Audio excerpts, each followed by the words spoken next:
6 centuries after the birth of Christ, a barely known nomadic people emerging from Arabia were on the point of thrusting themselves into history. They will travel far beyond the limits of the desert to make their mark on the rich land of Europe and of North Africa. They were Arabs, the followers of a new faith, Islam. And 1 century later, this faith will hold sway over a large area of our world. They will threaten and conquer part of the Christian empire of Byzantium, of barbarous Europe, Spain, Sicily, southern France, and part of Italy, and of the newly planted Christian faith already dispossessed of some of its oldest strongholds.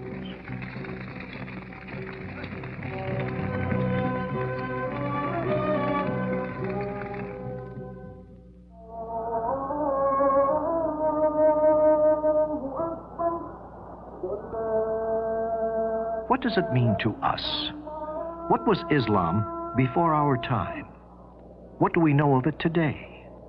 What is this religion which our Western world, out of fear, pride, or indifference, has most often refused to acknowledge, and which it has for a long time looked at only through the distorting glass of the Crusades? What Islam says today is said by nearly 1 billion human beings who are Muslims. In Arabic, the Muslimun. Those who profess the Islamic faith, they are in the Arabian Peninsula, in Cairo, Egypt, in Damascus, Syria, in Baghdad, Iraq. More in New Delhi, India, in Lahore, Pakistan, in Samarkand, in the Soviet Union, in Kuala Lumpur, Malaysia, in Istanbul, between Europe and Asia, in Sarajevo, in Yugoslavia,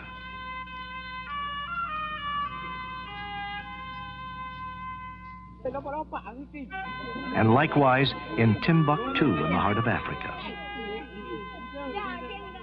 in Paris, just as they are in the modern cities of America.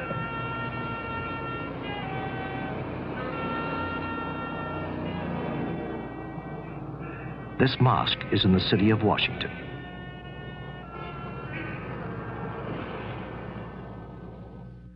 Geographically, the Muslim religion reaches over an extensive portion of the earth between the Atlantic and the Pacific. Its frontiers are not sharply defined. Here and there, they are taking non-Muslim minorities, while even beyond them, the faith is spreading. Islam has conquered some of the most isolated deserts in the world, from the Indian to the Sahara.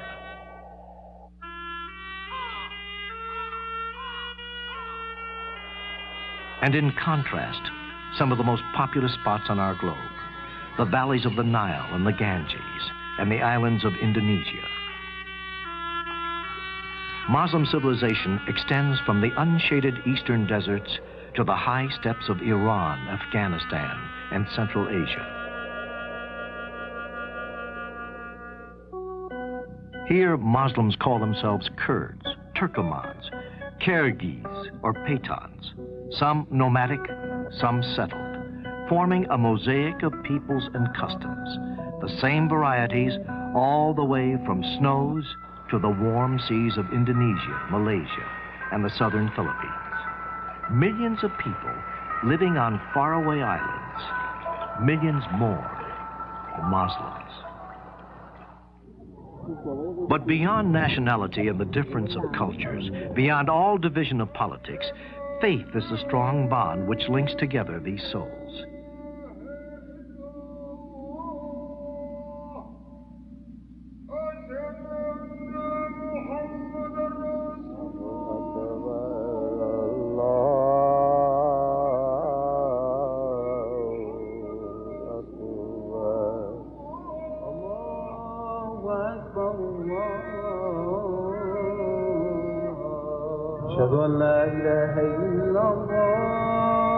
At every moment of the day, there are Muslims somewhere in the world turning towards Mecca to pray.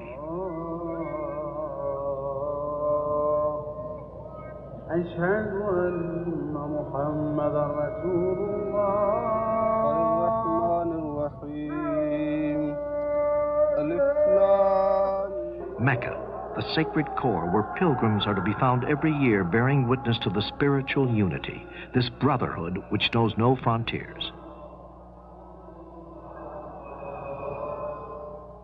The faith of Islam is gaining new territory. It is spreading in Africa, from Senegal to Somalia, from Mauritania and Chad into Cameroon and southern equatorial of Africa. But it encompasses other contrasts besides those of country, those of manner of life. At one extreme, rural communities with closely guarded traditions. At the other, modern cities.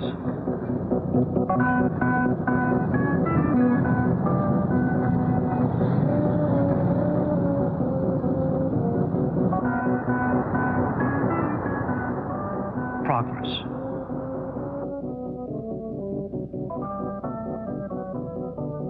Industry.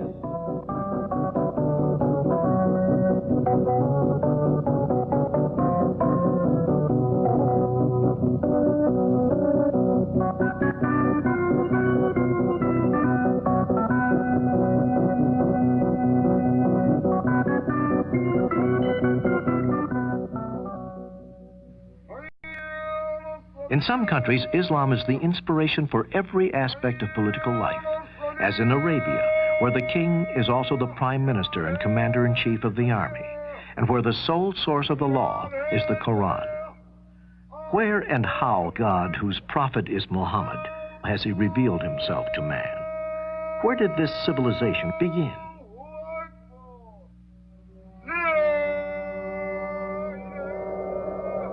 In Arabia, or as its own people call it, the island of Arabia, it is virtually an island.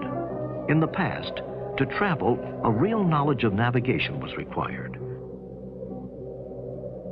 Across the waves of sand and stretches of rock in the north, over the waters of the Red Sea to the west, over the Indian Ocean and the Persian Gulf to the south and to the east. Cut off from Asia and Africa by sea, and from the ancient lands of Persia and the eastern Mediterranean by the desert, this half-continent, 3 times the size of France, shows many faces, but forms in its occupants a sort of common consciousness. On the west, along the Red Sea, rises a frontier of mountains over a mile high. In the south and southwest, chains of yet higher mountains form the more fertile regions of Yemen and Hadramaut, sloping down in the center to the Persian Gulf, a huge desert plateau, a giant tableland.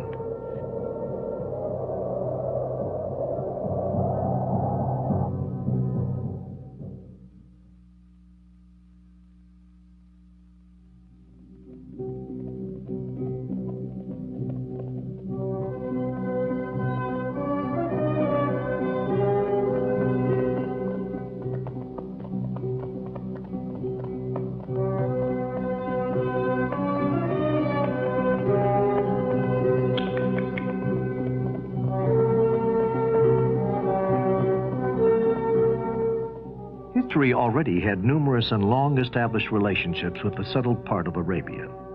We find evidence of these contacts in the valley of the Nile. Here in Thebes in Upper Egypt, 35 centuries ago, lived Queen Hatshepsut, who sent out an expedition against what was then known as the land of Punt, situated on both sides of the mouth of the Red Sea. The story of the whole expedition is related along the walls of the Queen's tomb, the landings, the offerings, the welcoming ceremonies. In the south, close to the sources of the Nile in Ethiopia, archaeology has proved that people from southern Arabia crossed the Red Sea in the 6th or 5th century before Christ and settled here in the highlands of Ethiopia, which were in so many ways like the territories they had left. Here the Arabs established a great independent kingdom, more and more traces of which are being discovered each year. The greatest settlement of the Arab civilization in Ethiopia was at Aksum, the capital of the kingdom, which began Arab and became Ethiopian and Christian in the 16th century AD, a kingdom which was able to survive in complete isolation well beyond the year 1000. All these traces bear witness of what was certainly a great Arab civilization, which we know so little about. But it is not only stones that remind us.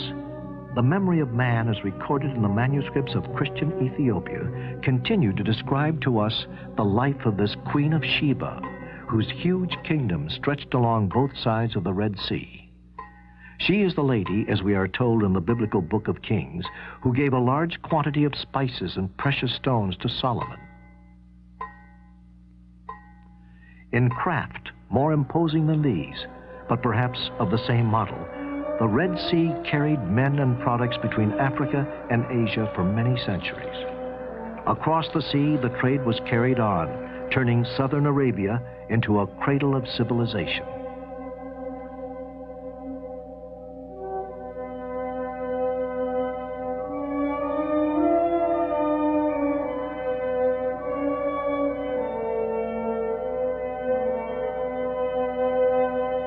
This was the Arabia Felix, the happy Arabia of antiquity, the country of perfumes, incense, and more, an enchanted and fabled land.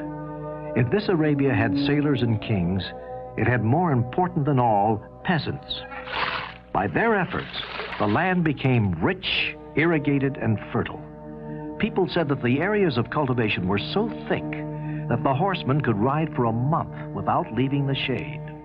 The whole agricultural and hydraulic system depended upon a huge dam at Marib, of which not a trace remains.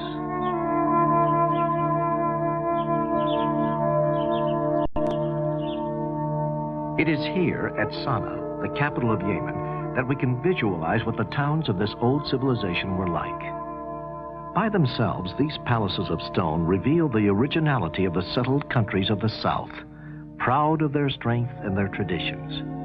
Here can be learned something of the golden age of the southern Arabia, before the coming of the prophet between 7th century BC and 2nd century AD. There were also fabrics, perfumes, and different woods, which the harbors, today seeming so modest, received from India and Eastern Africa. Gathered into the towns, these products were carried by caravans along the routes to Egypt, to Syria, to the Roman West, and to Mesopotamia. The vast trade from which southern Arabia was the starting point changed fundamentally the relations between the nomads of the center and the settlers of the south. The antipathy between two worlds, between two ways of life, gave way to an inevitable collaboration. The nomad could not do without the merchant, who paid him for the right of crossing his territory, and a merchant couldn't do without the nomad who guided his caravans. Soon the ports and warehouses of the south were in touch with the great markets of the north, the city-states of Petra and Palmyra, centuries at the gates of Arabia, nudging the economic and cultural borders of the Mediterranean.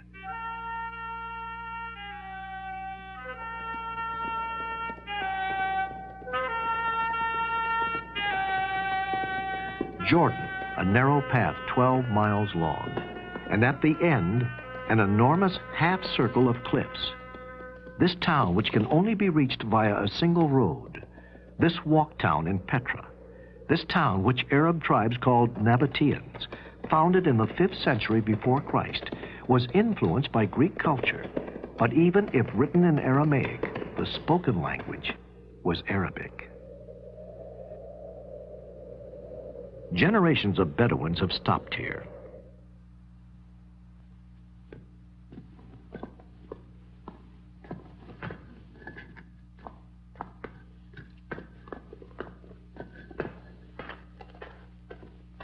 These temples, these stores, these tombs, these ruins bear witness to the busy life of a large town.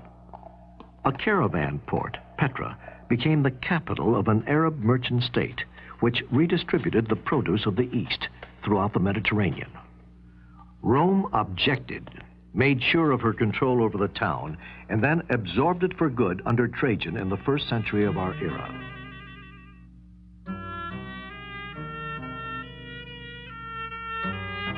Another great desert port created by Arab nomads turned settlers, Palmyra in Syria. At the crossroads of routes coming from the south and the east, itself a relay point on the route to Central Asia and China.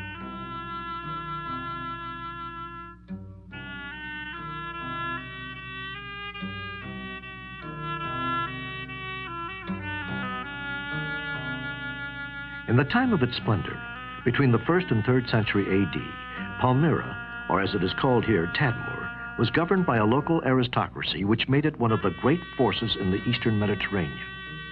The history of Palmyra, which ends with Queen Zenobia, in Arabic, Zainab, is that of a merchant aristocracy which believed it could rival Rome and Persia.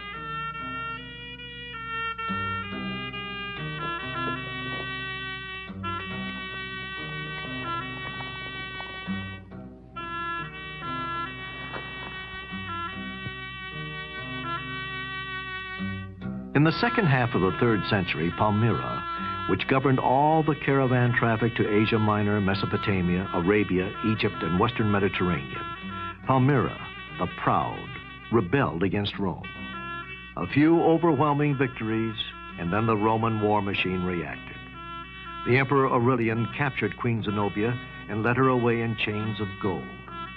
Nonetheless, it is in relation to Persian and Roman empires in its context of politics and international trade of those times that they began in Central Arabia, in the area of the Red Sea, the economic ascendancy of a country called the Hejaz.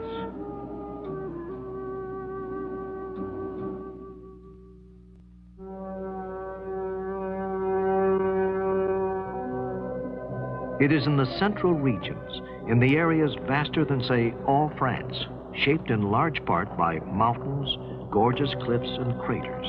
It is in this land, formed by the wind and heat with sand, that the Bedouin nomads live exactly as they have done for thousands of years.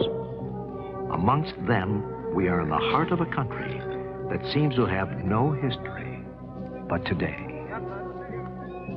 The nomad, always on the move, finds his biggest challenge in these mountains. The peaks rise very high, more than a mile in the region of Taiz in southern Arabia. But these same mountains have found favor with the Bedouin tribes, helpful in the defense of their independence. They permit them to hold on to their two means of existence, water and pasture. It has always been as it is today. The water in this desert was to be found at distances which measured by days of travel. From here to the nearest well is 2 days' journey, and sometimes you arrive there and find no water, either for yourself or for your camel.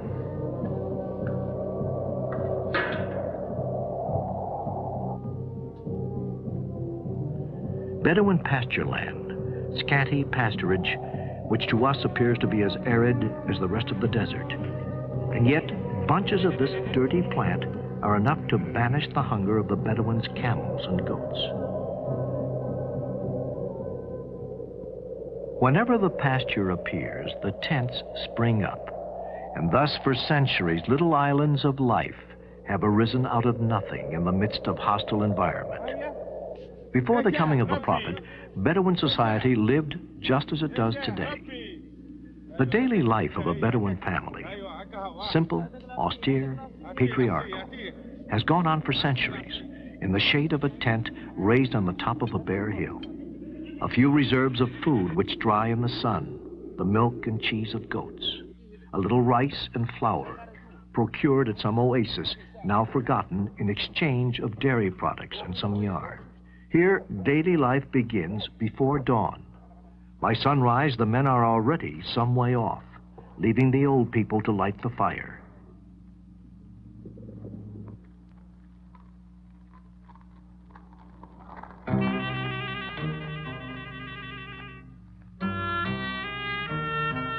And the women to make the bread. Nomad women have always been less confined and freer than those who live at the oasis in the towns. And above all, they have had their roles as mothers in a society otherwise extremely patriarchal, for the real wealth is the children. From age of 10, children are taught to lead and guard the animals, and they say there is nothing to shape character more than this unending solitude.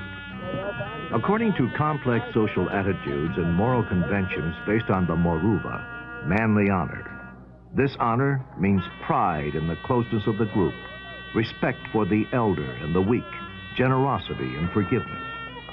A tribe is an association of families who trace their beginnings back to a common ancestor. Hospitality is the chief virtue. The arrival of a guest is the signal for celebration, an opportunity to show one's generosity, no matter what time of day or night.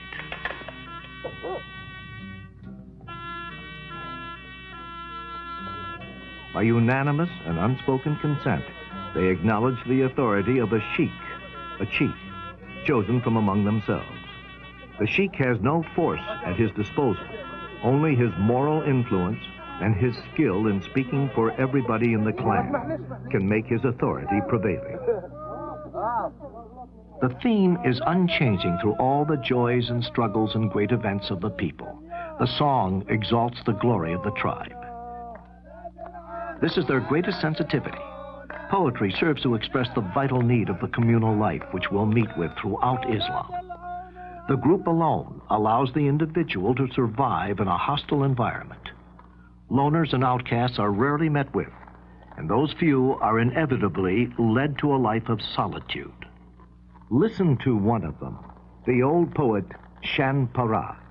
How many weary days did I live through in the merciless heat without shelter and its drags, before my tribe finally banished me forever and condemned me to perish in solitude. Here am I, brought down to nothing, tormented forever in the midst of the desert. Do not bury me. I do not want the sands to heap over my head. Thou, O wind, blow over me and release me from the spot of the sands. And at last, my head will be covered and my body abandoned in the field of combat. There is another aspect of the desert life. The necessity of survival in those regions where an increased dryness upsets the delicate balance of life and causes a sudden raid. The Gazo, rarely murderous against a rival tribe or against the people settled at the oasis.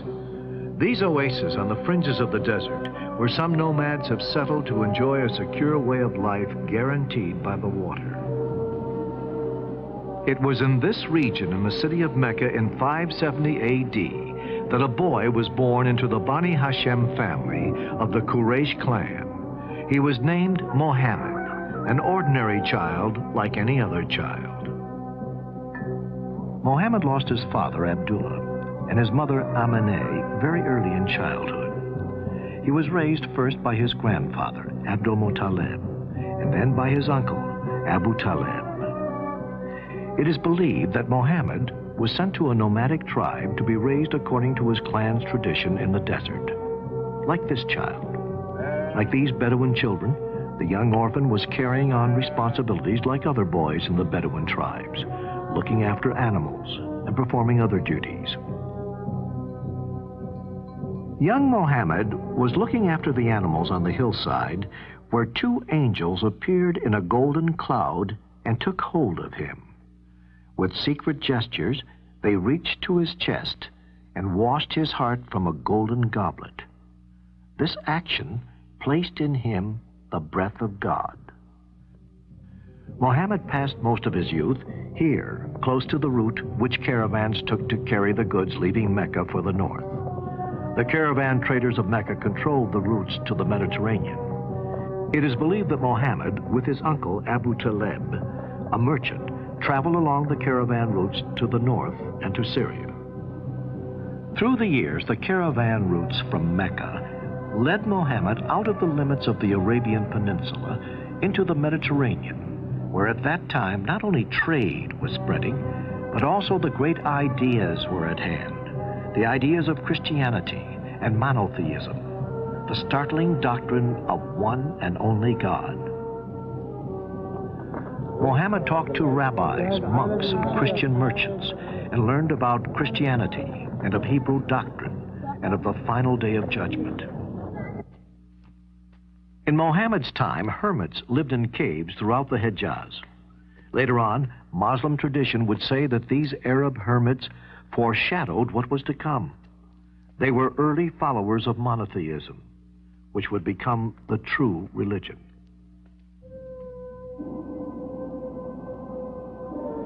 At age 25, Muhammad was a young merchant whose wisdom and honesty had already won him the nickname Al-Amin, the trustworthy. He was unlettered, but sophisticated. Khadija, a rich merchant widow, had heard of Muhammad. She asked his cooperation. Muhammad led her caravan to Syria and brought back goods to be sold in Mecca. Khadija heard admiration from the other and more experienced caravan members about him. Through a friend, Khadija proposed to marry the young Muhammad. She was 15 years older than he. Khadija became his wife. Thus Muhammad gained an important position. But wealth and business could not satisfy his concern about religions. He seeks a deeper meaning for his society and God, the concept of Allah, the one and only. Muhammad felt the need to find solitude. Often he climbed to a small cave amongst the rocks of Mount Hira, just north of Mecca, fasting and meditating in order to get close to his God. In the light of what he had learned, the old pagan idols of Arabia looked shameful.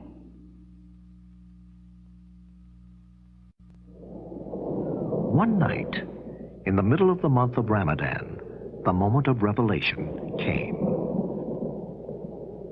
The archangel Gabriel appeared to Muhammad, a blinding vision of thunder and light that frightened him to his knees and said to him, "Recite." Muhammad heard the angel as commanding him 3 times, "Recite in the name of Allah, who created man from a clot, who teacheth man that which he knew not." Muhammad quietly replied, "But I do not know how to recite." Muhammad, deeply troubled, in fear and trembling at his destiny, brought himself down out of the mountain. He questioned himself. Would I be the same as one of those clairvoyants who finds lost animals? He returned home bewildered to his wife, who calmed him and was first to believe. Muhammad was to lead his people to the right path.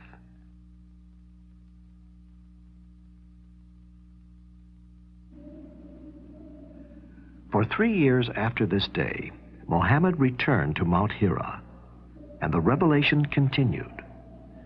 It was clear to him that the voice was a messenger of Allah, the Supreme Being, the God of Jews and Christians, the creator of everything, the creator of stars and sky, mountains and seas, moon and heaven, and man, who must appear before Allah on the day of final judgment. At the time, the Kaaba was dedicated to many gods, the chief of which were the 3-in-1, Allat, Uzza, Manat. Muhammad begins preaching to his people. Kaaba is a sacred house built by Abraham, the prophet of one God, the father of Jews, Arabs, and Christians. It must be cleansed of man-made idols. Punishment soon comes to those who have refused to hear the word of Allah. Those of you who worship these idols are pagans. A few close friends of the prophet understood this message. But more important, it went straight to the heart of the poor people, slaves, the laborers, and all the others who were humiliated by the class-conscious merchants of Mecca.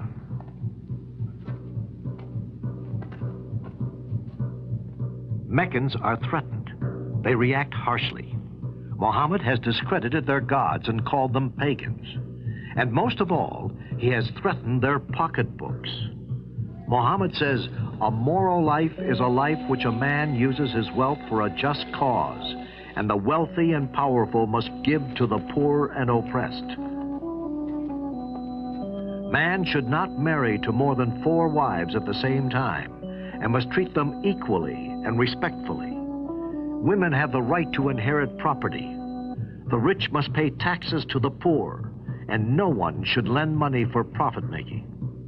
The Meccans received these messages as threatening ideas. The merchants and the rich men of Mecca, whose great source of income was the Kaaba with its old idols, were afraid to lose their benefits. They decided to plot against Muhammad. Time and time again, openly, Muhammad and his followers were harassed. Meccans were afraid to kill Muhammad because of the powerful Quraysh clan, who might revenge him. But the increasing harassment had threatened Muhammad's followers. In addition to these problems, now his wife, Khadija, dies. Muhammad gathered his followers quietly and told them to leave Mecca.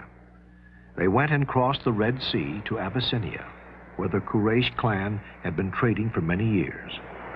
This was the first Muslim community outside the Arabian Peninsula. Lonely and sad, Muhammad prays to his God at Kaaba. Suddenly, the archangel Gabriel appeared again, took him up, gently placed him on the wing of a fabulous creature.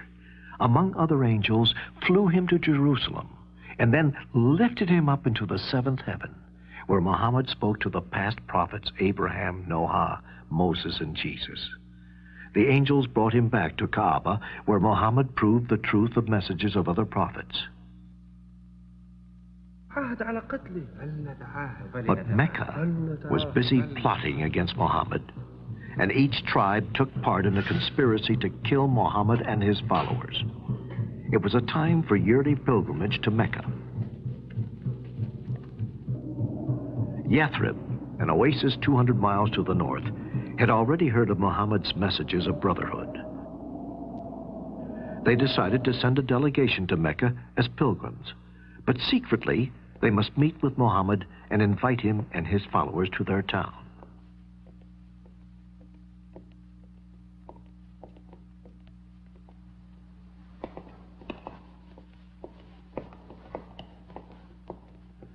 The delegation met with him secretly. Meccan conspirators became aware of these and set the time for action for the next day. But they were too late. Muhammad and his followers slipped away from Mecca. Under the veil of moonless night, mounting camels, they embarked for the oasis of Yathrib. This immigration, which is called in Arabic Hijra, starts the first year of the Muslim calendar. It took Muhammad and his followers several days to reach the safety of Yathrib. They had traveled fast, avoiding the main caravan route and water wells.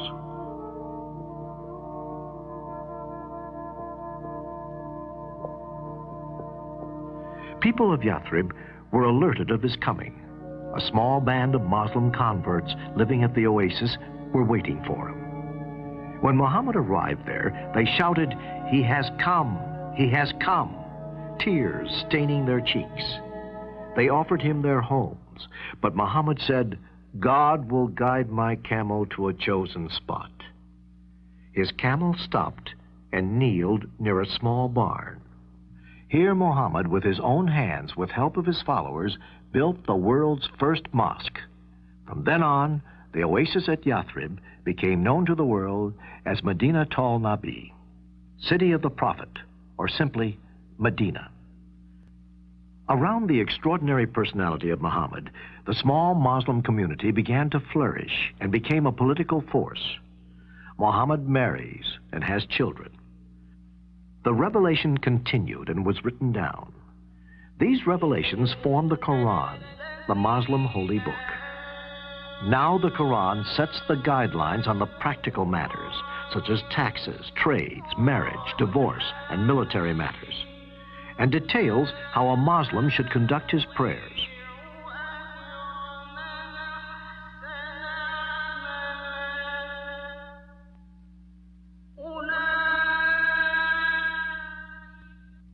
Allah commands Muhammad to make a war against non-believers. The first target was the annual caravan moving south from Damascus. 1,000 camels full with goods. The Meccan merchants were forewarned of the Moslem plans, and they rushed in reinforcements to defend the caravan.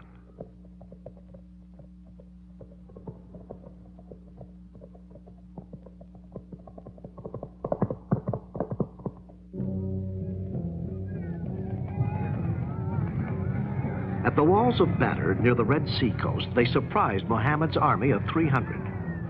Muhammad shouted, "All who die today will enter paradise." Outnumbered 3-1, the Muslims fought bravely and fiercely and triumphed. A year later at Mount Uhud, near Medina, the Meccans retaliated. History records 27 raids. Slowly, by treaty and skirmish, Muhammad converted the Bedouin tribes of the surrounding desert, mastering their swords to the cause of Islam. After almost 2 decades, Muhammad the Prophet re-entered his native city, Mecca, now leading an army of 10,000. Mecca was surrendered without a fight. The Prophet walked to the Kaaba, touched the black stone, and made the prescribed 7 circuits. He ordered to smash the idols. He declared a general amnesty, and Meccans swore allegiance to the Prophet of God.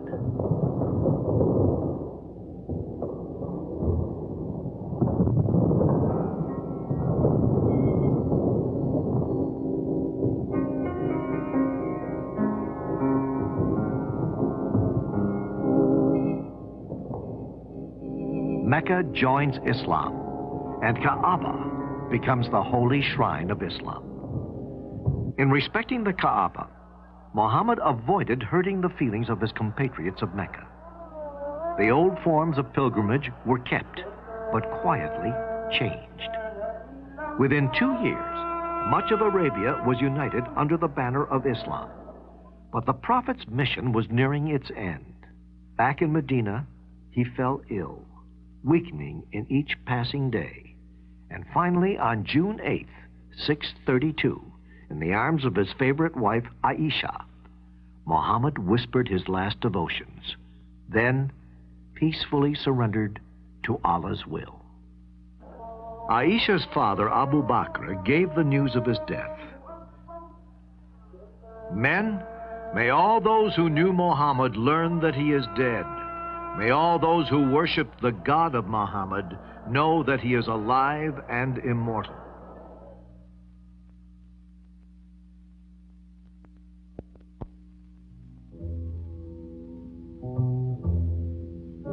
The one and only God is the God of biblical tradition.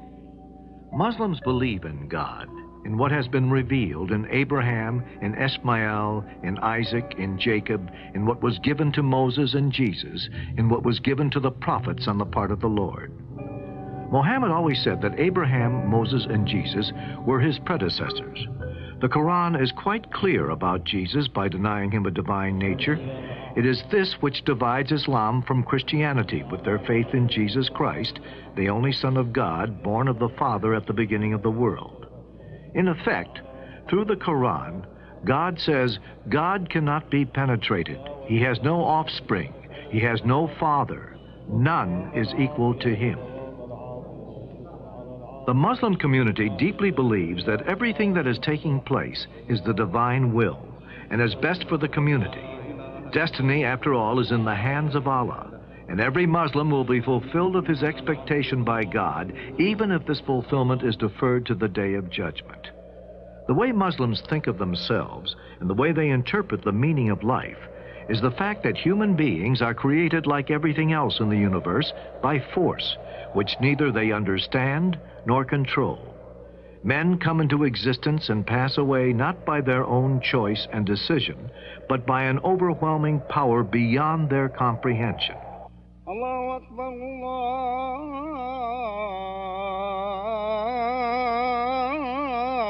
Allahu Akbar. Ashhadu an la ilaha illallah. أشهد أن لا إله إلا الله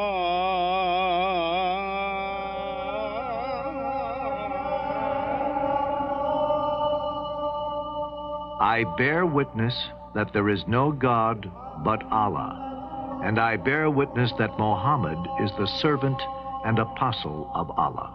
The profession of the faith, the first pillar of Islam, means to believe that there is no God but the divine supreme creator of everything.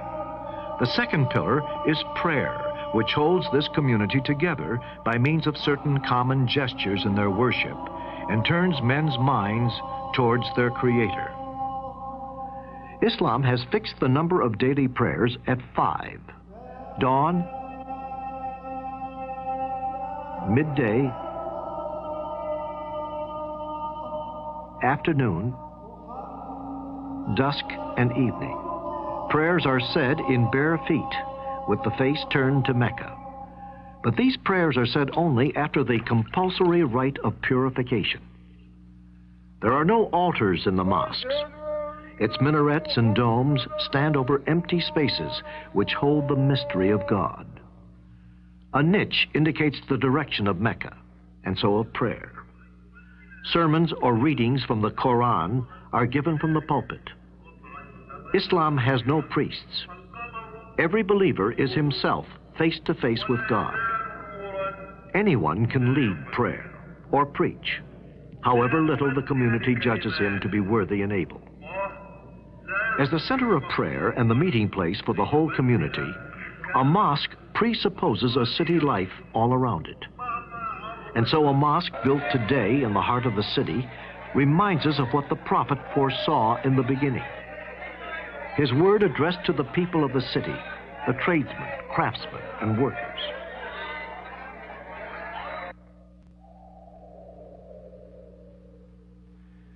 The Bedouins were on the outside of this emerging Islam. The washing, which is called for before prayer, could not take place here, where it is difficult to find water. It was only as an afterthought in the final surahs of the Quran that Islam authorized sand for the ritual of purification. And the nomad's prayer is often solitary, and it was these same Bedouins who assured the early success of Islam.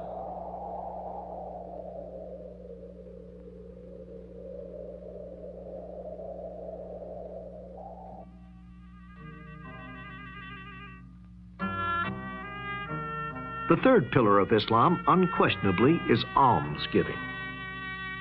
O believer, give out in alms whatever is the best of your possessions. It is good to give alms by the light of day, but to give them in secret is better and brings greater forgiveness. Empty squares and empty streets. This is a town in Islam which is usually busy, but which we have arrived at during the month of Ramadan. The fourth pillar of Islam is this month of fasting, more faithfully observed than Lent in the Christian world. It requires the faithful to refrain from food and drink from dawn to dusk, in spirit of sacrifice and purification, and out of respect for this month, when the revelation came down to the earth for the first time.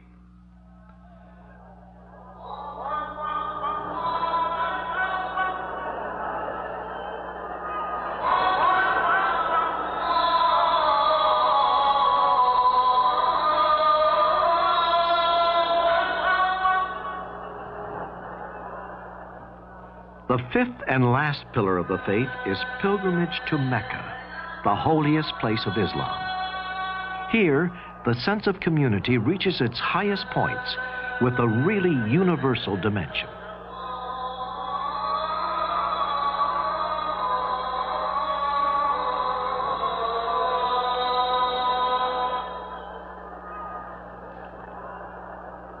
Looking at this crowd, so mixed in nationality, culture, and wealth, we have to put to ourselves a question.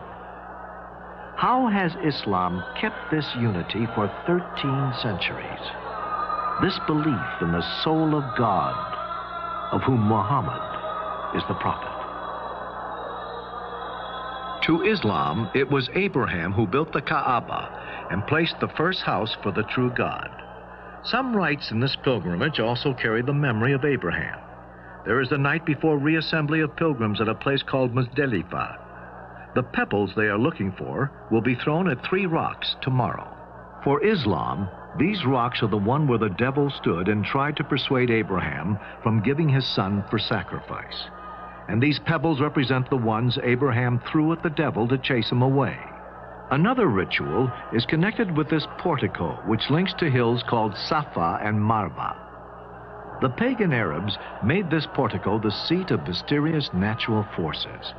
But these pilgrims we watch following the ritual of walking back and forth 7 times bring back the memory of Agar, the reputed wife of Abraham, looking for water for her son Ishmael. It was at Mecca, on this hill of Arafat, which is now one of the final points in the pilgrimage of the faithful, where Muhammad, already sick, gave his last sermon in the year 632 of the Hijra. Men, listen to my words and weigh them in your hearts. I have fulfilled what was intended for me in this life, and leave you a cause which is clear. You will take pains never to lose it, for it is the book of God and the law of his prophet. Listen to my words. Know that every Muslim is a brother to all the others. A faithful Muslim believes that the law of Islam is the essential of his religion. In Islam, law is more important even than theology. To understand Islam thoroughly, one must understand Islamic law. In Islam, the law of the Quran is virtually as important as the Quran itself. The religious law sets guidelines and governs the life of every believer. Violation of the Islamic laws is not only considered a commitment of a crime, but also is considered to be a sin. Quran sets the guidelines even in practical matters, such as trades, taxes, marriage, divorce, and military matters. In trading, for example, Quran forbids taking interest and prohibits any speculative transaction, any transaction that results in unjustified profit-making of one party. If a profit were made, it should be given to the needy. This doctrine is driven from a Quranic phrase, God will abolish interest and cause charity to increase. In the case of exchanging goods without using money, Quran sets 2 principles. First, the 2 goods to be exchanged must be equal in weight or quantity.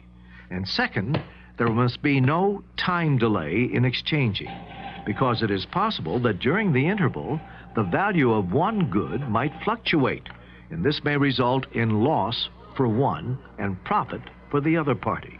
In tax matters, the Quran is very clear. As the 3rd pillar of the faith, every believer has to pay zakat. Zakat is not a kind of tax that governments levy on the public, but it is an act of monetary worship. The Quran has generally mentioned zakat after prayer and has enjoined it as an important foundation of the divine religion, which has been the creed of the former prophets in all ages.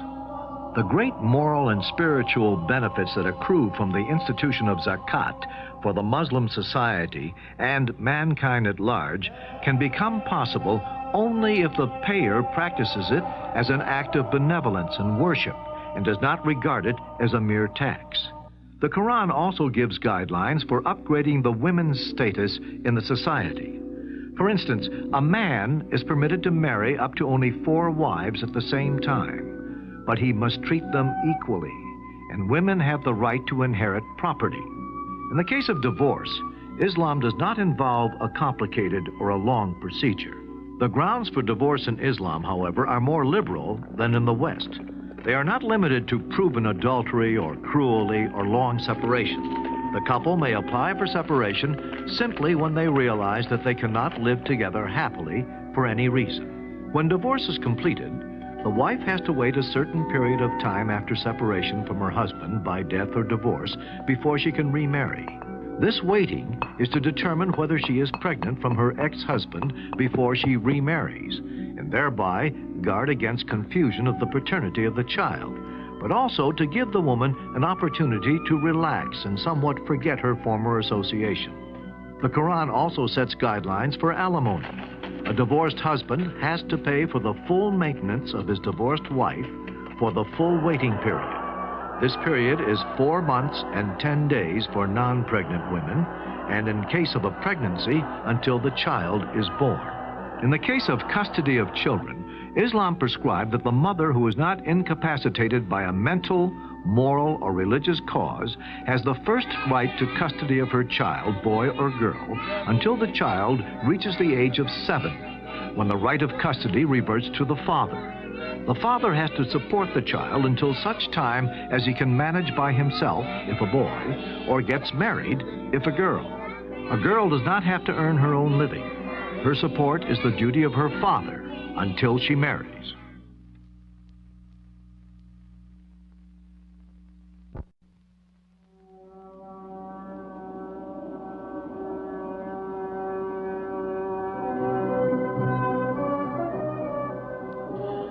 On the death of Muhammad in 632, although a significant part of Arabia had already been converted by the message of Quran, the Muslim community was still very fragile and easily upset by the rivalries between the nomadic Bedouins and the people who had settled at the oases and towns.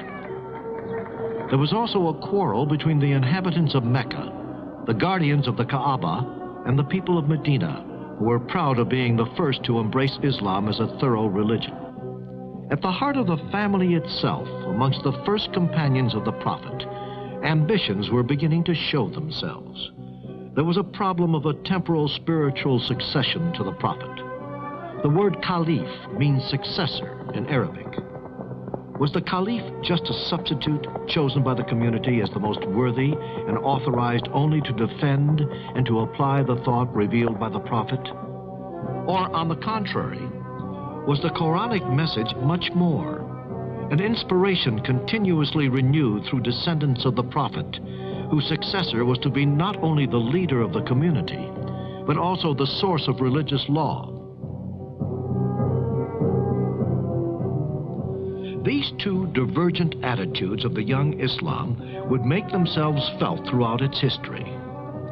And yet, in spite of these antagonisms, in fact, by going beyond, the Muslims set off on a spiritual and temporal conquest of the old civilizations.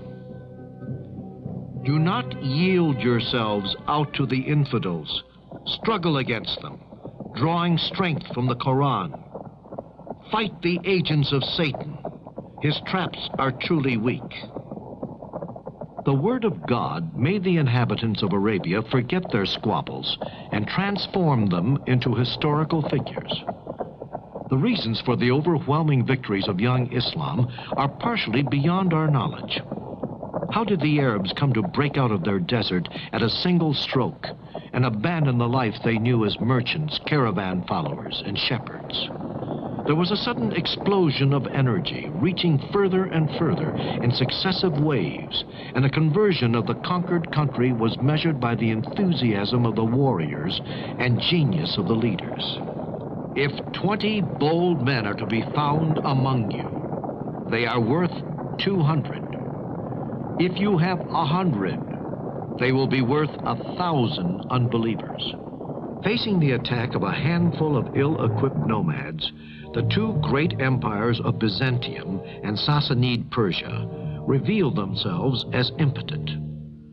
The first 4 caliphs, successors of the Prophet, were Abu Bakr, father-in-law and companion of the Prophet, who died from an illness 2 years later. Then Omar, followed by Uthman, and last of all, Ali, son-in-law of the Prophet. These 3 were all murdered in dramatic circumstances. But it was in this atmosphere of tension over a period of 25 years that the Muslims became masters of the whole Arabic Peninsula, capturing from Byzantium, Syria, Palestine, Egypt, installing themselves in Tripoli, landing on Cyprus, and after numerous battles, conquering the whole of Persia, advancing toward India and Central Asia. All this in 25 years.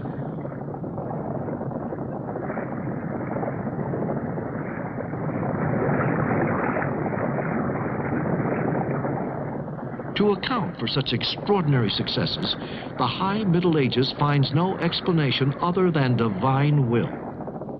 For some, the invaders were the supernatural forces of the Antichrist. For others, they were judges sent by God. Certainly, the religious element must not be underestimated. The new faith, praising its disciples' struggles and promising them victory or paradise, played a determining role. We shall grant a reward without limit to whoever fights along God's road, whether he be killed or victorious. But the rapid collapse of the Persian Empire and the Sassanid dynasty and the retreat of the Byzantine Empire is also accounted for by their own state of impotence and degradation. Here are the ruins of a Byzantine city. If such mighty walls were overcome, and if so many monuments like these were smashed down, it was because the advancing Arabs sometimes found only shadows defying them. The empires against which the turbulent young Arab armies of Islam measured themselves concealed behind their facades of power the far advanced weakness of a very sick body, undermined by social inequalities and religious squabbles, and these were made worse by the authoritarianism of its princes. Moreover, these two great empires had been exhausting themselves in skirmishes and wars for many generations, capturing and recapturing the provinces which Islam was about to take for good. The local populations were very quick to greet the newcomers as representatives of a more just society. For the peasants of Iran, oppressed by the Sassanid aristocracy, as well as for the common man of Asia Minor and Mediterranean Africa, harassed by the vicious taxes of Byzantium, Islam meant a relief after centuries of misery and exploitation. By the grace of God, you have become our brothers, while you were once our enemies. May you form a community with us. Poor man speaking to poor man. They recognized each other and understood each other, having already been acquainted since the time when the Arab shepherd, caravan driver, or merchant had lingered on the outskirts of the cities. Nonetheless, during the final years of the first period of conquest, Islam went through a particularly dramatic crisis, which left scars behind which could be seen for centuries to mar unity. After the murder of the third caliph of Islam, Uthman, in his home at Medina, 656, Ali, cousin and son-in-law of the Prophet, found himself inheriting the Prophet's mentors. Although Ali was easily able to defeat partisans, encouraged by Aisha, one of the Prophet's widows, at the so-called Battle of the Camel, he was obliged to come to understanding with the head of the Umayyad clan from Mecca, who was the Arab governor of Syria and Egypt. They later took over the caliphate after the murder of Ali in 660 and introduced the dynastic principle into the succession of the Prophet.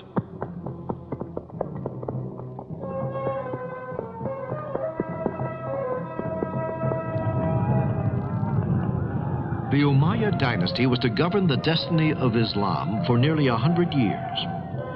During its predominance, the conquest would be continued towards the west, after desperate battles against the barbarous tribes of the Maghreb. The Arabs reached the Atlantic Ocean and experienced perhaps the same torments and desire as the conqueror Uqba ibn Nafi. When he arrived there, after galloping across Libya, he urged his horse into the waves and cried, "My God, I call upon you to witness that if there were a way through here, I would also cross this sea." From Morocco, with the help from the Berbers, the armies of Islam crossed into Spain, and from there they penetrated into the valley of Rhone and as far as Poitiers in 732. In the east, the armies crossed the Hindus, and in the north, got beyond Samarkand.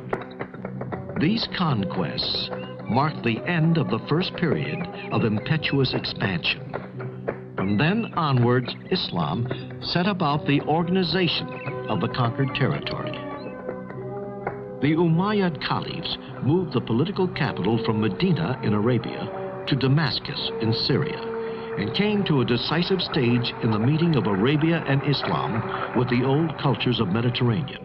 For the first time, two words extending from the mouth of the Hindus to Spain found themselves united under the same authority, fused in the same economic community, dedicated to the same culture.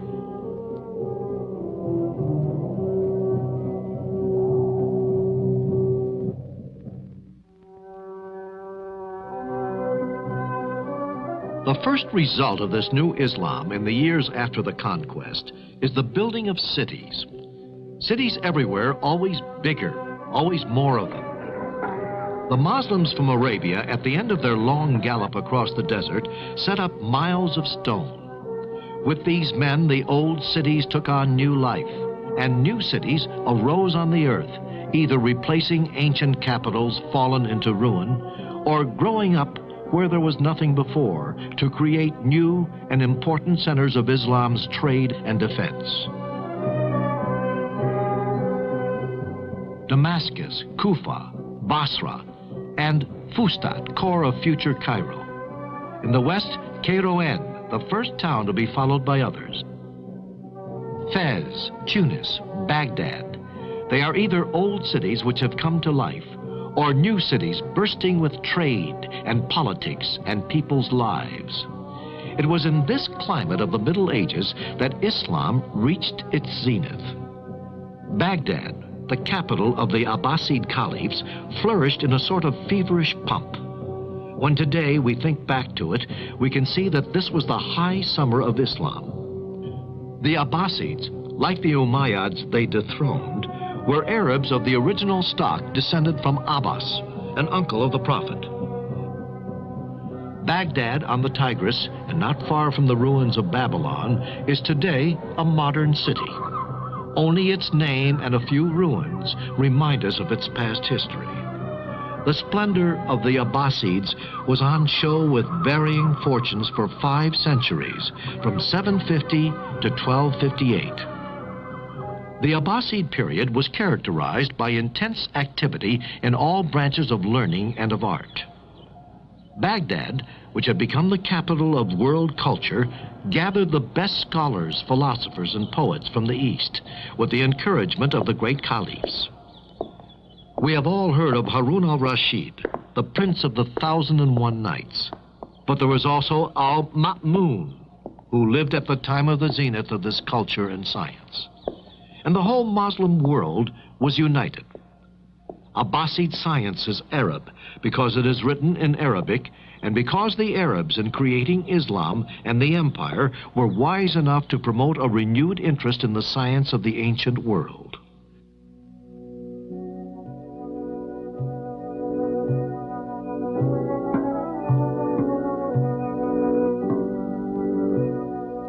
A symbol of these great assemblies is the Treaty of the Fixed Stars by the great astronomer and mathematician Khwarizmi, an Arabized Persian who lived in the 9th century. In the work of Khwarizmi, there was something new, 0, and the numerals we call Arabic, or as the scholar himself called more correctly, Indian. But before everything else, Khwarizmi is known as the inventor of algebra and logarithmic tables.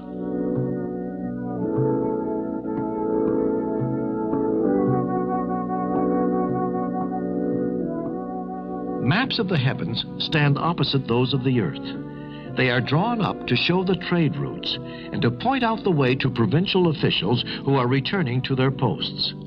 But they were also drawn from sheer scientific curiosity.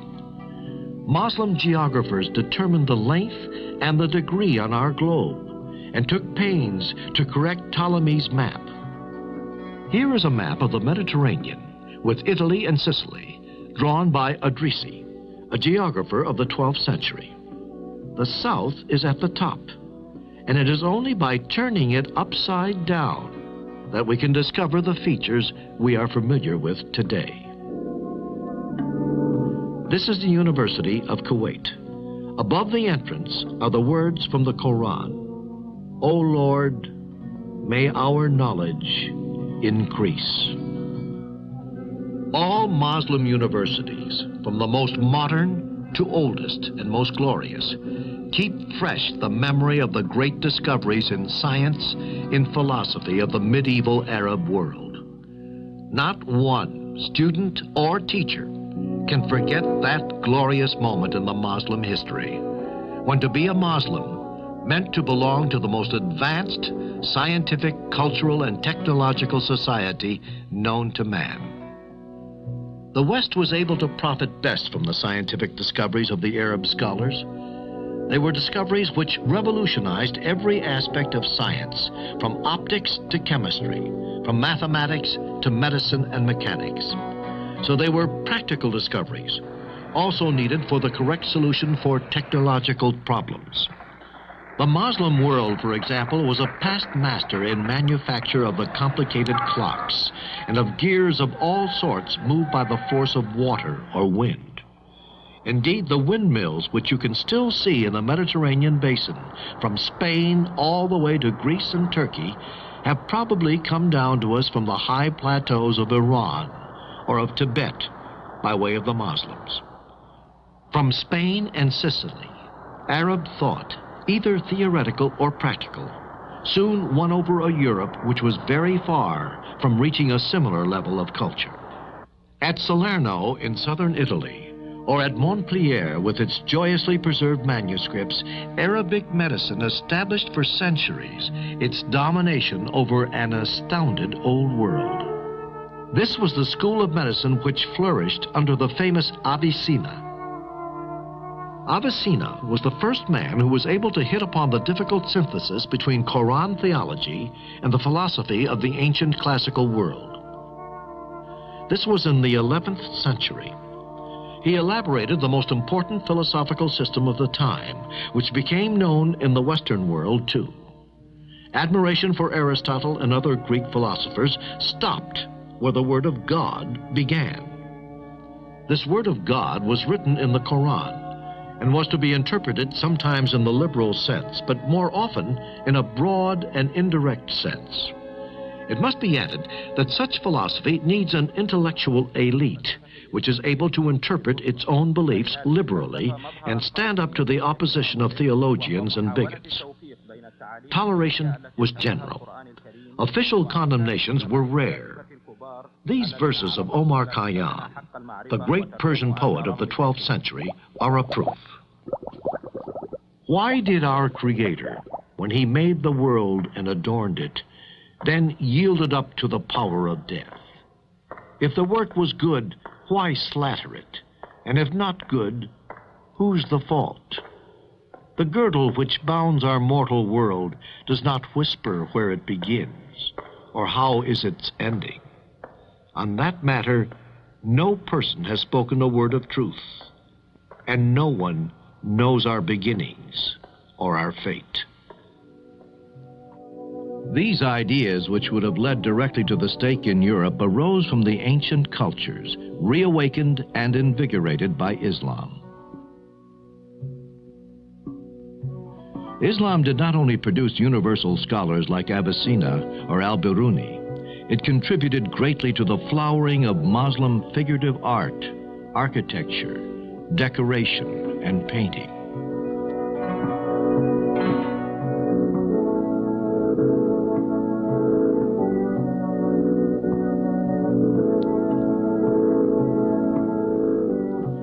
When you speak of Muslim architecture, you immediately speak of international art. This architecture arose in the same way from Islam's meeting with the old civilizations which surround her, most of all, Persia and Byzantium. The Arabs found a way to assimilate this new world, which was emerging as the result of new needs of the faith and community life. And they made of it something until then unknown. The greatest invention of Muslim architecture was the mosque, the aesthetic value of which is based on three essential elements: courtyard, dome, and minaret. The relationship between the vertical minaret, the horizontal body of the mosque, and spherical dome suggested different and original interpretations of the Muslim artists, depending on the places and times they lived in.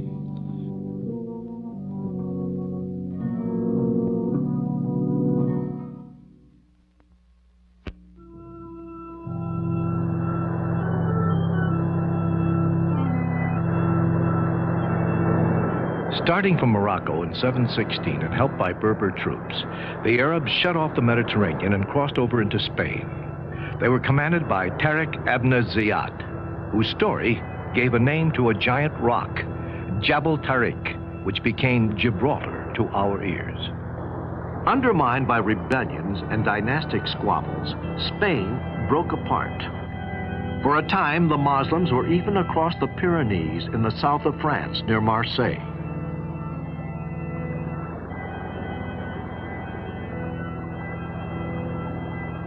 These old deserted mills along the river are known as Saracen mills. The Arabs did not just make a few raids, they came to stay. Come face to face with the invaders, the barbarous Europe of the Lombards and the Franks seemed for a long time incapable of any reaction, petrified for fear of seeing Christianity disappear beneath the forces of the Antichrist. The Spain which we are looking at here, with all signs of Christianity deeply integrated into everyday life, was nonetheless shaped by Islam for 8 centuries.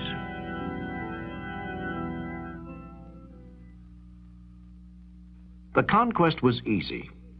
The first route was towards Seville and Cordova, through the valley of the great river, the Wadi al-Kabir, known to us as the Guadalquivir. Better than any other monument, the mosque at Cordova, which is now a cathedral, speaks of the Arabs in Spain and of their lasting influence. Over the years, the courtyards, facades, and rooms have undergone many changes. So the mosque, cathedral, is like a great book open to show us the vicissitude in taste, in political and economic power, and in faith. But we must go inside if we really want to sense the Arab past of Andalusia. Built in the 8th century by a descendant of the Umayyads of Syria, the Amir Abd ar-Rahman, the mosque was continuously enlarged and decorated by his successors. In these double arches, rising from the columns and tracing up 2 different curves, you can see a symbol of the union of the arts of the West and the East, brought together to contemplate the mystery of God. This Muslim Spain was called by the Arabs Andalusia, Al-Andalus, an Arabic reference to the Vandals who lived in Spain.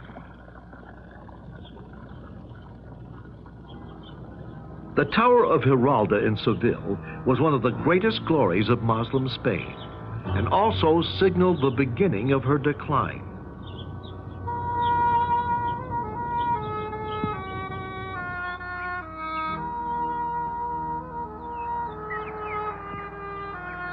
It may or may not commemorate the victory over the Christians in 1195, but there is no doubt that Giralda reminds us of buildings in Morocco, like the Hassan Tower in Rabat or the minarets at Marrakesh. And it was from Morocco that the warriors set out who were summoned to defend Muslim power in Spain against the Christian kings of the north, who at the beginning of the 11th century had undertaken the reconquest of the peninsula. This was the time of decision. The warriors from North Africa returned, but not only to defend Islam and fight the Christians. They came too to bring Spain back to the right path. They believed she had become decadent and forgetful of the Prophet's teachings. In 2 waves, one from Western Sahara and one from Atlas Mountains in Morocco, these Muslims overran North Africa and Spain in the 11th century, backing up the earlier Arab victories. But Spain had changed. She was no longer a country and had become a province governed from Morocco. Rabat. Here was to rise the greatest mosque in the world, the mosque of an empire which wanted to unite North Africa and reconquer Spain. The culture of Arab Spain had reached a very high level. From this period dated the careers of the saints and scholars known throughout the world.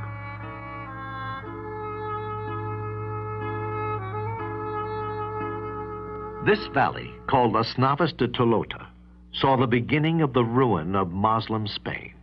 Cordova was to fall in 1236, Valencia in 1238, Seville in 1248, Murcia in 1269.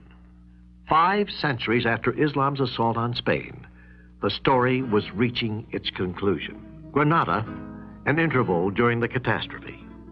For 2 centuries more, the town and the little kingdom of which it was the capital would maintain an Arab island on Spanish soil, a retreat protected by its high walls and its mountains.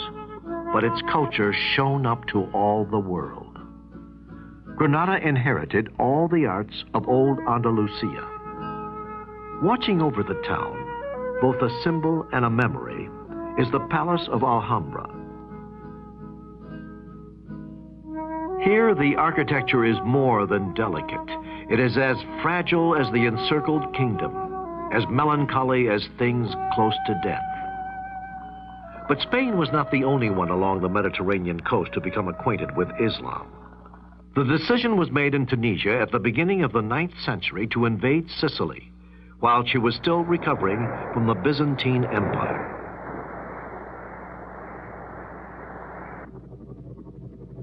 The expedition was set out. 2 centuries were enough to make the island a beacon of culture in the Mediterranean. Palermo, the capital of the island, and one of the greatest cities of the Arab world, seems to the eyes of the surprised visitors to be hidden beneath her palms and orange trees, while her palaces and mosques towered over them. For many years in Arab history, the name of Sicily conquered, enriched, and then lost. The palaces of Christian Normans had Arabic names and decorations. These rich homes, retreats, cloisters, and churches all indicate the attraction of the Eastern arts for the conquerors. Here, Norman culture flourished and took over the best of the Arab tradition: language, design, institutions, poetry, court ceremonial, and the art of living. Facing Islam in Spain and Sicily was the Christian West, a West which accepted Muslim culture but remained closed to any significant contact. In this time of chivalry in the high Middle Ages, the idea of the Crusades for the freeing of the Holy Land was born. Pope Urban II declared the Holy War against Islam, and the goal was the invasion of Jerusalem. The First Crusade was in 1095. The Abbasid Caliph of Baghdad and their rivals, the Fatimids of Cairo, opposed only weakly the advance of the Crusaders, or as they were known in the East, the Franks. The Crusaders besieged Jerusalem, took it, and celebrated their victory with an appalling bloodbath. In these places, which represented power and fear, the Christian knights lived for 2 centuries. Frankish castles in Lebanon, Palestine, Syria, Tripoli, Said, and so many more erected on the plain or on the river bank. In 1396, the largest Christian army of 100,000 men were defeated by the Ottoman Turks. Although a disaster for the West, the Crusades had at least one merit. They dismissed all preconceived notions about Saracens and introduced them as men of flesh and blood, and showed their preoccupation, like their enemies in the West, with problems of politics, trade, and daily life. In spite of all these conflicts recorded in history, wherever Islam set foot, their treatment of other religions and faith showed great toleration. Each faith was free to follow its own belief. Only an annual payment of tax was set to be made by non-Muslims to the mosque. After the Turks were converted to Islam, they took from the Arab hands the torch of conquest against the infidels. To the dynasty of the Osmanlis, whom we call Ottomans, fell the glory of making Turkey into a world power. Allowing Byzantium to die in isolation, the Turkish sultans turned their attention to overcoming Eastern Europe. Let us travel up the Danube, like the Guadalquivir in Spain. This river, but on a much bigger scale, traces the path of the conquerors: Romania, Bulgaria, Serbia, Hungary.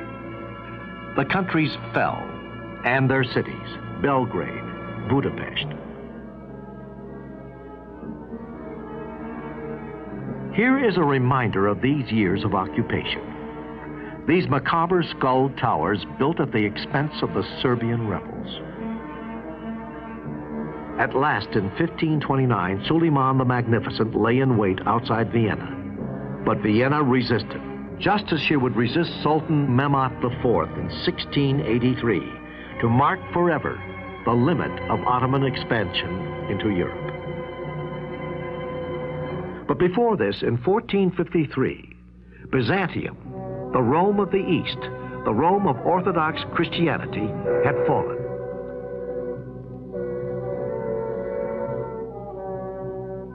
The violence of the conquest has been forgotten. Islam as a civilization left behind enormous traces on the continent of Europe. For several centuries, the different faiths have mingled, bringing about the peaceful relationships which are the only ones that can ensure the peace of the world.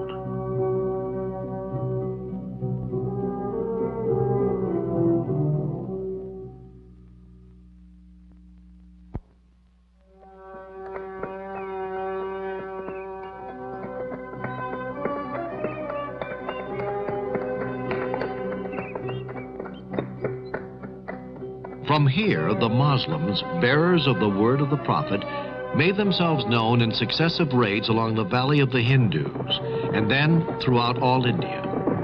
These were bold excursions, the results of which came to be of more and more importance for the future of India. On the high plateau of Afghanistan, which is battered by the winds, they built triumphal towers. Nothing, or almost nothing, remains of the glory of Ghazni, the town from which, round about the year 1000, the real Muslim conquest of India began. Ghazni today is scarcely more than a big market town for trade and agriculture in a sparse countryside a mile above sea level. Who would imagine that these streets and bazaars had known their hours of glory and high culture? In these years, when northern India was regularly pillaged, Ghazni was the meeting place of poets, artists, and philosophers arriving from all corners of the Muslim world. At Ghazni, every year when spring returns, the people partake in a game of strength and skill, where the ferocious spirit of the Turco-Iranian cavalry, which once swept out across India, seems to revive.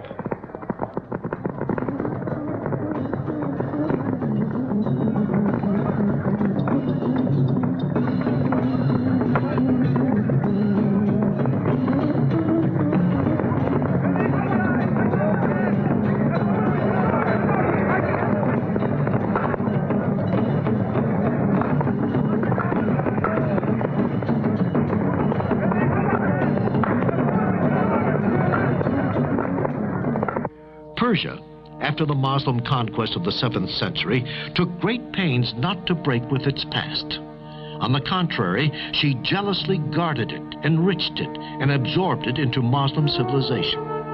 Soon she would be able to win over the courts of the Turkish countries and northern India to her culture.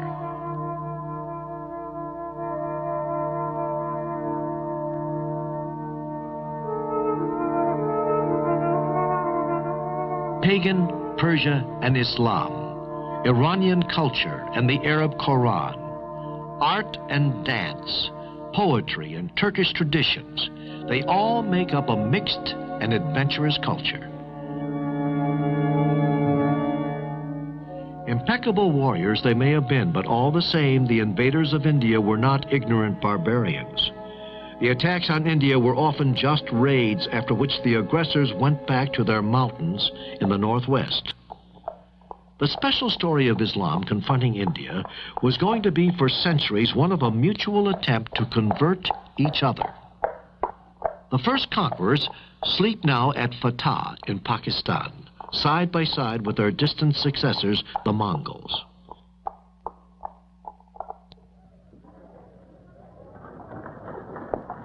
There are more than 200 million Muslims in Pakistan and India today.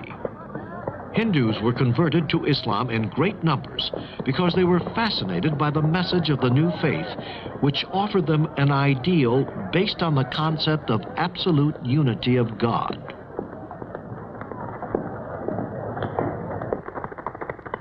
The idea of equality of all men in their religion was also very important. Wherever Islam won through, the ridiculous and inhuman caste system which have humiliated the Indian people burst apart. Except for the northwest and the northeast, which were to become Pakistan, and where there were many conversions, Islam recruited principally from the middle classes, which had everything to gain from a strong and immense empire: craftsmen, merchants, and scribes. Below them, the world of the peasants remained unchangeable, poor and fanatically attached to its Hinduism.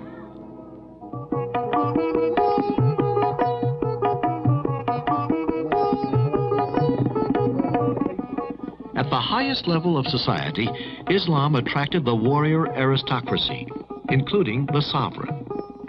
At Lahore, at Delhi, everywhere the mosques bring together extraordinary diversified Islam. Persians, Turks, Afghans, Indians from the south, from Bihar, from Bengal, from Deccan. Everywhere in the northern plains and in the heart of the continent, luxury and art took form in stone, and the great names rushed to our minds.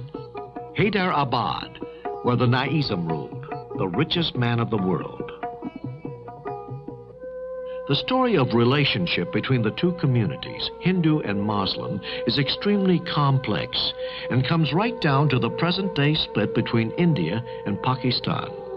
Once the shock of the conquest was over, the Hindus converted to Islam did not feel themselves so far away from their compatriots who had remained Hindus, for they kept their culture and family traditions. So they became a very useful core which could understand and help both outlooks.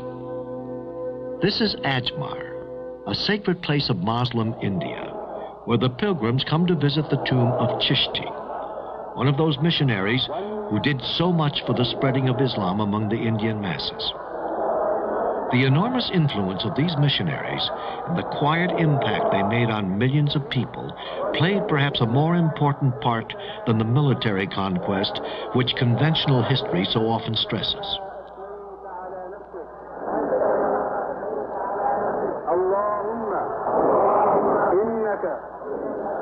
We know that the infidel may not approach Mecca, but here at Ajmer, he worshipped side by side with the Muslims.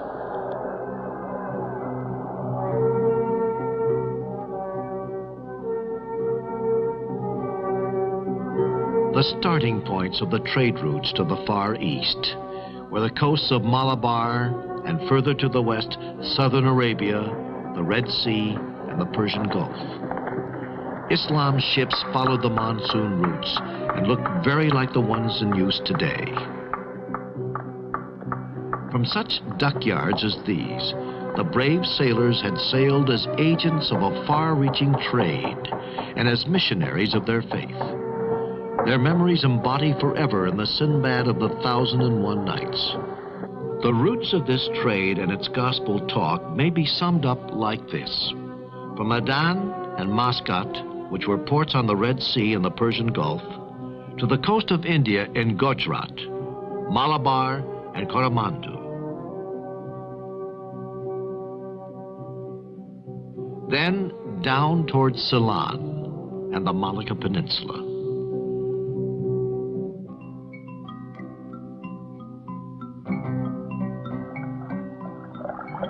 Muslim families live in the port of Hong Kong.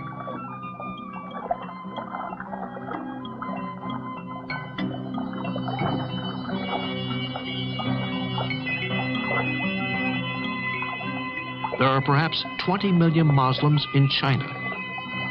Some came into contact with the maritime trade. Others in the north and interior were affected by Islam ventures into Central Asia, or by the merchants on the Silk Route.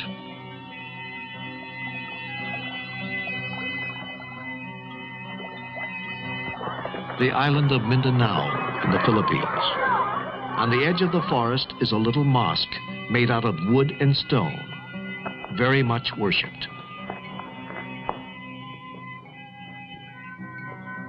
This is Talax Angay, the most easterly point Islam ever reached. By starting from centers like this, Islam ensured itself of a peaceful conquest of the archipelagos. But if a time was to come for scholars and missionaries in the Far East, Islam continues to be most noticeable in the person of those who led the way, sailors and merchants. Active and enthusiastic, but not torn apart by theological arguments, but skillful and compromise, these first Islamic missionaries knew very well how to reconcile the beliefs of Islam with very old local customs. Their success in business had taught them about people.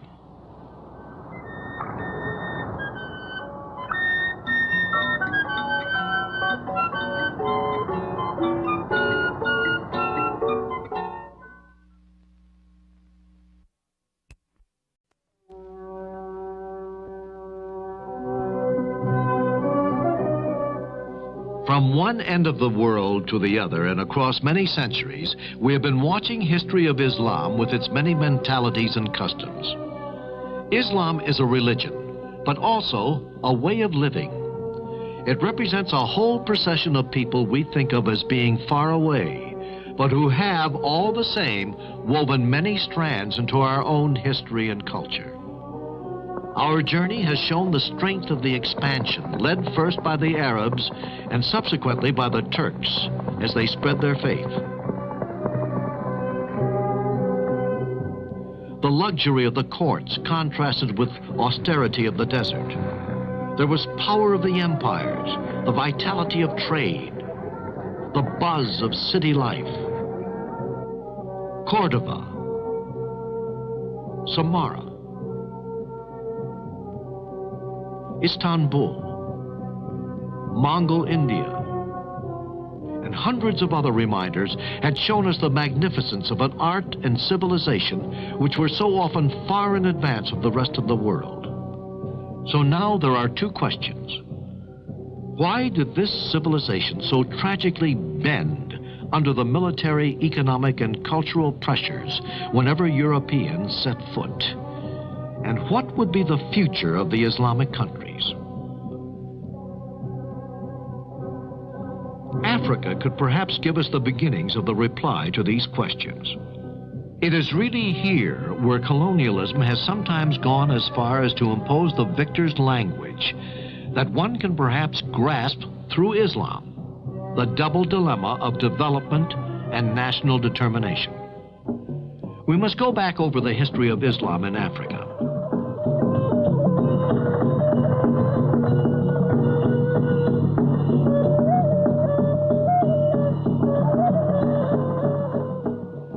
Aside from the north of Africa, the great route of Muslim penetration was in the east, where Islam is doing no more than continuing a story which has been going on for a long time along the Indian Ocean and towards the Upper Nile.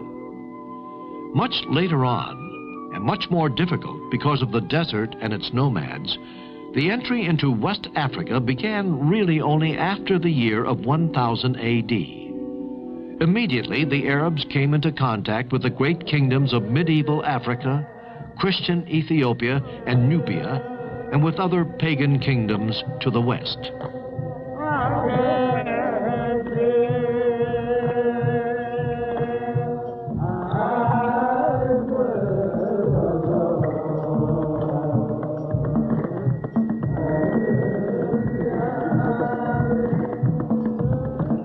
In Western Africa, on the other hand, they had complete success. In 1706, against the capital of Ghana, then came the turn of a new empire to the east of Ghana, much more open to the influences of Islam, the Empire of Mali.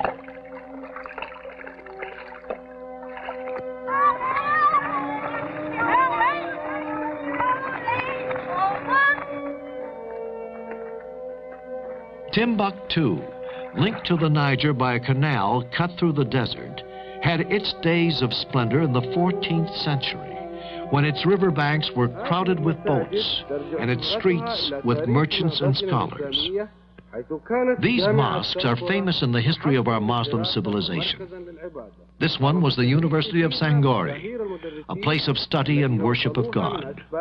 Here, famous teachers from Spain, Syria, and Morocco were active, and the libraries here were so rich in material that the city was called the capital of Muslim thought and culture. But today, nothing remains of the grandeur of Timbuktu. The history of Africa, which is so often misunderstood by Europeans, also had its humanism, which under different circumstances might have enriched the culture of our world. But it happened that when there was contact between paganism and Islam, the relationships were primarily forced ones. First between African slaves and the Christian or Islamic world, and then between colonized Africa, either pagan or Muslim, and the occupying European powers. The slave trade, carried out for 5 centuries by both the European and Islamic countries, deprived the black continent of millions, of tens of millions of human beings. And as scarcely had that trade come to an end when the era of imperialism began against both the African and Islamic countries. Britain, France, Spain, Italy, Portugal, and Germany were convinced that through their activities, the history of Africa and Islam was no more than a chapter in the greater history of Europe.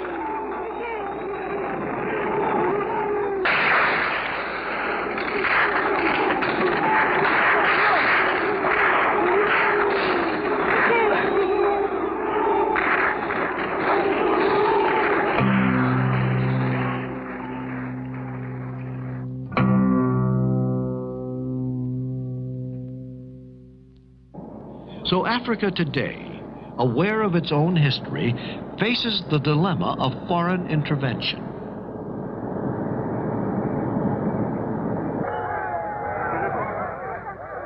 Islam, once the conqueror and exploiter, is now involved against colonialism. And it seems likely that Islam's influence will be of increasing importance.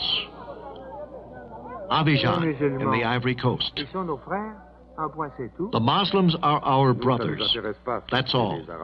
What the Arabs and Muslims did in the past doesn't matter now. The vicissitudes of faith are over. The Muslim peoples and countries are our friends. They have the same problems of poverty and development as we do, and the same enemy, the new white colonialism. So our struggle is the same. These memories of a tragic history overcome are to be found everywhere.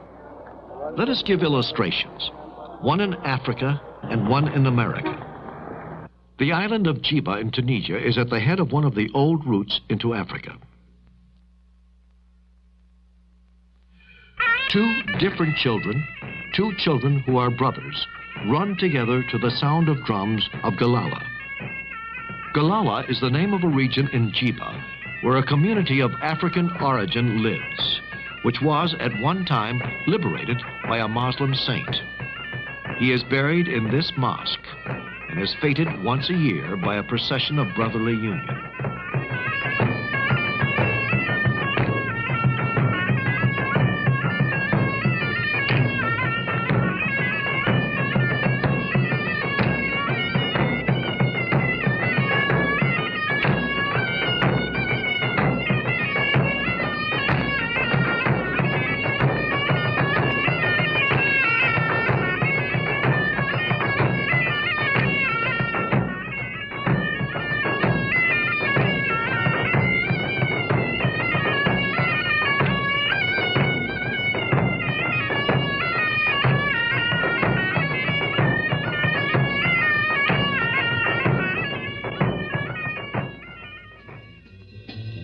In America, a sect of black Muslims have been created of the descendants of former slaves.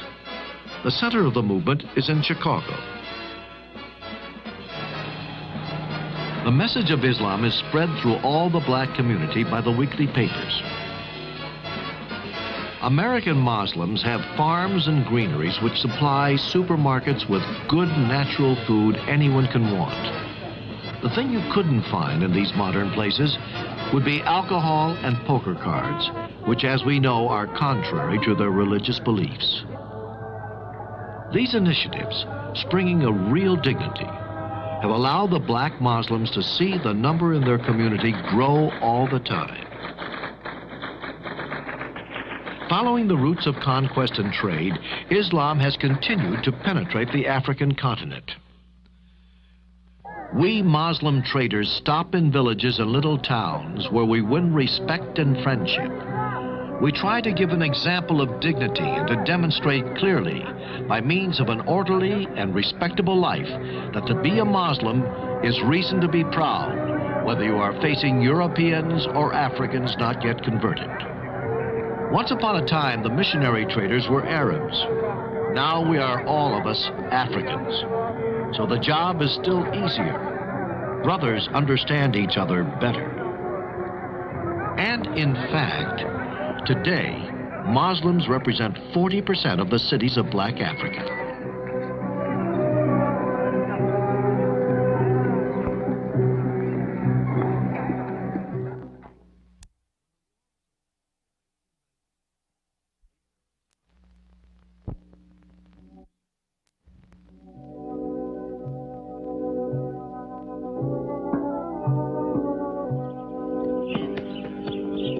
Is Islam keeping pace with the adjustments necessary with the needs of modern society? All the third world is asking this question. When talking like this about Islam, we have to reply by bearing in mind both the cause of the decline of the great Muslim empires and the reasons for the renewal of Muslim societies today. The crisis began towards the end of the Middle Ages. The rhythm of city life was slowing down. The unity of the Muslim world was breaking apart year by year, and Europe was showing more and more venturous policy of trade, first in the Mediterranean and then in the Indian Ocean. At the beginning of this century, Islam, for the most part, found itself in the state of subjection.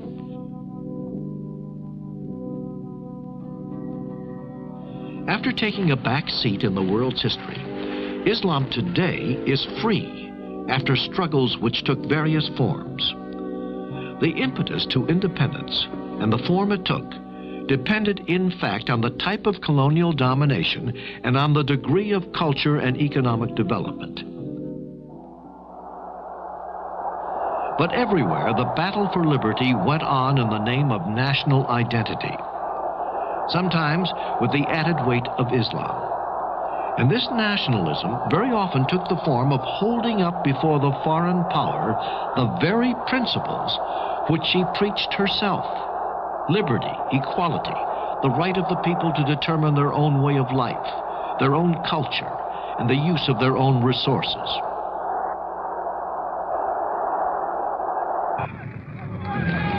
In 1916, the Amir Hussein and his son Faisal rebelled against the Turks in Hejaz, where Muhammad was born. As their ally, they had the enigmatic figure of an Englishman, T.E. Lawrence. When the war was over in 1919, the Arabs found themselves disappointed in their hopes. France and Britain divided up the remains of the Ottoman Empire. Then the people themselves, so long prepared and ready for their liberty, took over from the princes. The Second World War set the movement going. Lebanon and Syria were free in 1946, Libya in 1950. Iraq and Egypt, which had had independence at least on paper, achieved it finally after the war. In 1956, Tunisia, Morocco, and the Sudan became independent. In 1962, Algeria was at last quite free after 8 years of war. Islam has played varying roles in the formation of these new states. Sometimes considered as the symbol of the out-of-date past, perhaps, but more often providing the banner for reform, or even for rebellion.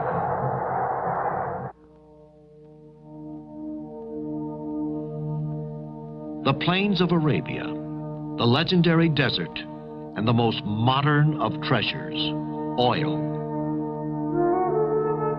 Kuwait, Bahrain, Saudi Arabia, but also Iraq, Iran, Libya, Algeria.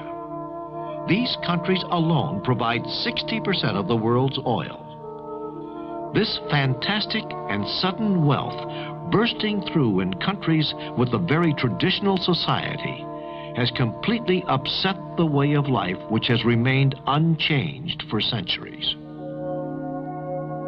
These walls were the city limits of Kuwait, our city, a typical small Arab town, then center of a modest caravan trade until the Second World War. This was the gate into the city. Beyond here is the Kuwait of today. Walls and gates have been preserved to remind us of the past. But today, new buildings, squares, and streets surround these remains on all sides. If our ancestors return, they would think they were dreaming.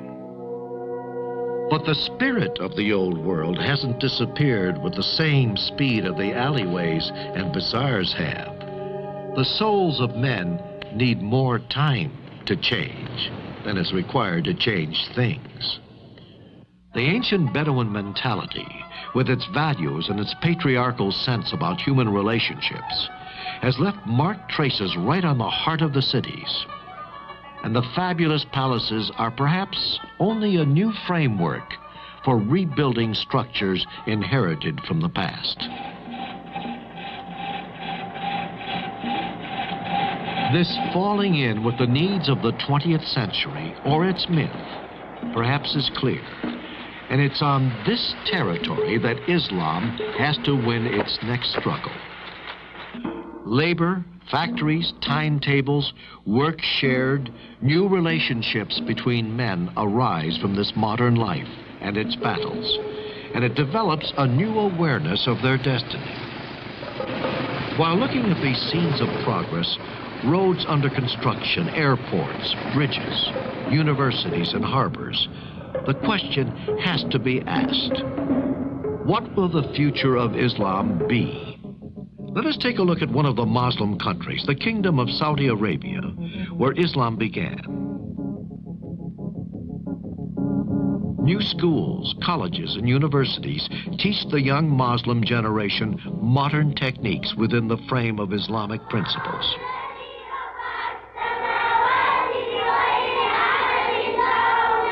From early age on, the children are strong in their faith for the benefit of themselves and the society.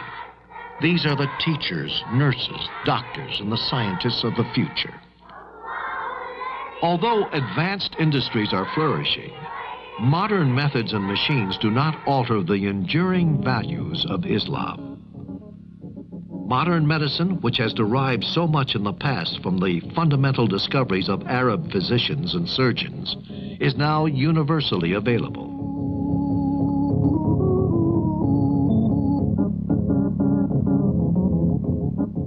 The desert is turning green and bearing fruit through modern systems of irrigation and artificial fertilizers.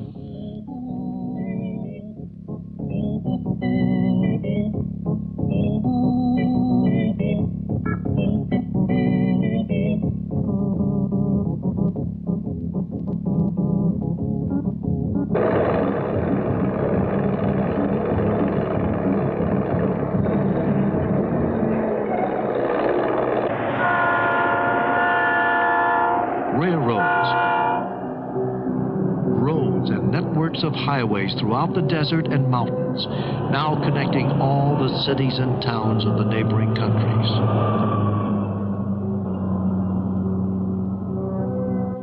Telecommunication has come a long way since the 20s. Now Muslim countries are linked by radio, telegraph, telex, telephone, and television.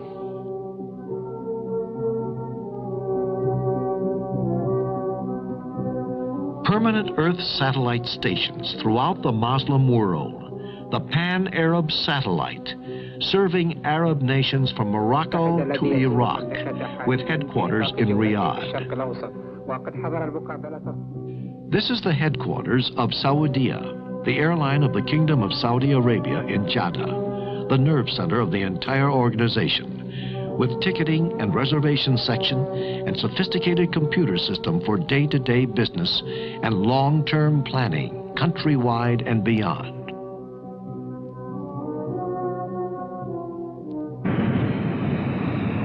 Now the airlines are covering the world: America, Europe, Far East, and Africa.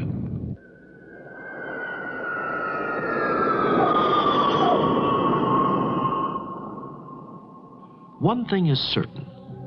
With the stimulus of progress, Islam, like Christianity, will change its face.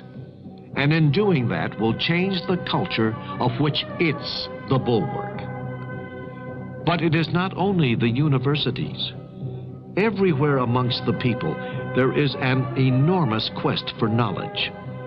Today, the youth of Islam is going to tackle the world with the same enthusiasm which once urged their fathers onwards to conquer. A double enthusiasm for freedom and faith. Today, their union includes nearly 1 billion people who, through the Quran, affirm their membership in a single community. In many professions, these people are conscious of a certainty. It is a certainty which came to them in the 7th century, but which remains of value as a guiding principle for life and as a light for the future until the end of time, no matter how modern the world. There is no divinity but God, and Muhammad is the prophet of God.